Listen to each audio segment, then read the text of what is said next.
Every morning, Ella woke up hoping someone had remembered her. But most mornings began with silence. Even before finishing her own breakfast, Ella always put others first. No matter how busy she was, Ella could never say no. Helping others often made Ella late, but she never complained. When Raya forgot her assignment, Ella immediately sacrificed her own. Ria received praise, Ella received nothing. A simple compliment was enough to make Ella feel appreciated. Ella finally suggested something she liked. The moment others disagreed, Ella changed her mind. Ella believed that saying yes would make everyone love her. Soon, people began depending on Ella for everything. While others slept peacefully, Ella stayed awake, finishing someone else's work. The next day, she took all the credit. Sen Ella felt hurt, but she stayed silent. Ella's father noticed that something was wrong. "Learn to say no sometimes," her father softly said.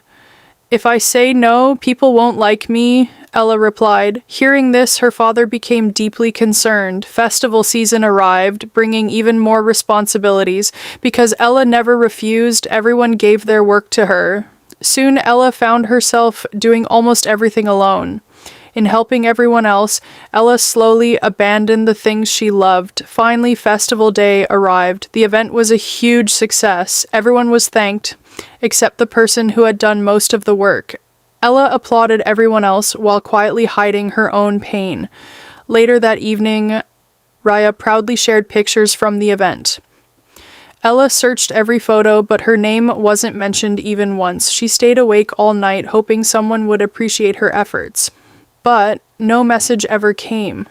A few days later, a new student named Maya joined the college. Maya quickly noticed that Ella was always busy helping others. One day, Maya finally asked, "Why do you let people use you?" Ella laughed awkwardly, pretending everything was fine. "They're my friends," Ella confidently replied. Maya quietly replied, "Real friends don't constantly take from you." But Ella ignored Maya's words. Soon Ella began planning a surprise birthday party for Raya.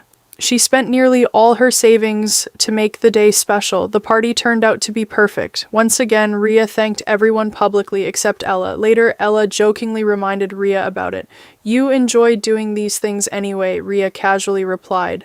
For the first time, Ella realized that her kindness was being taken for granted. A few days later, Ella fell seriously ill. She texted her friends asking for lecture notes. Hours passed, but nobody replied. Some friends even left her messages on read. That's when Ella realized that nobody ever checked on her. Only Maya came to visit, carrying medicine and lecture notes. Looking at Ella, Maya softly asked, "When was the last time someone helped you the way you help everyone else?" For the first time, Ella couldn't answer. Her mind replayed years of sacrifices she had made for others, again and again. She remembered every moment she had chosen others over herself. Overwhelmed by the truth, Ella finally broke down. Seeing her daughter in tears, Ella's mother wrapped her in a comforting hug. "Being kind doesn't mean forgetting yourself," her mother gently said. That night, Ella made a decision. Things had to change. The very next day, someone asked Ella for another favor. "I'm sorry, I can't," Ella said politely for the first time. The reaction was immediate. "You've changed," they said accusingly. Soon, several friends stopped talking to Ella altogether. Rumors quickly spread across campus that Ella had become selfish. Without explanation, Ella found herself removed from group chats. At lunch, no one saved a seat for her anymore. "Look who's too important to help now," someone mocked. Ella overheard people making fun of her behind her back. Even social media became another place where people targeted her. Every night Ella cried herself to sleep, wondering if she had made a mistake. Overwhelmed by guilt, Ella almost apologized, even though she had done nothing wrong. "We miss the old Ella," her former friends said. Suddenly, Ella realized something painful. They didn't miss her. They missed the version of her who always said yes. The constant criticism slowly became emotionally unbearable. To avoid the negativity, Ella started staying away from crowded places. Seeing Ella's pain, Maya gently said, "You can't heal in the same environment that's hurting you." For the first time, Ella decided to distance herself from people who constantly drained her. She quietly left every toxic group chat and stopped chasing people. At first, the silence felt lonely and unfamiliar. Slowly, Ella began reconnecting with the people who had always truly cared about her, her family. One day, Ella finally joined the painting class she had dreamed about for years. With every brushstroke, Ella slowly rediscovered herself. For the first time in years, Ella felt peaceful without anyone's approval. Soon, the final semester arrived. Suddenly, old classmates began contacting Ella again, but only because they needed help. This time, Ella politely refused. "You're so selfish now," they complained once again. But this time, Ella didn't argue or explain herself. She simply walked away. For the first time, walking alone no longer frightened Ella. Graduation day finally arrived. As the awards were announced, Ella heard something she never expected. Best Student Award goes to Ella.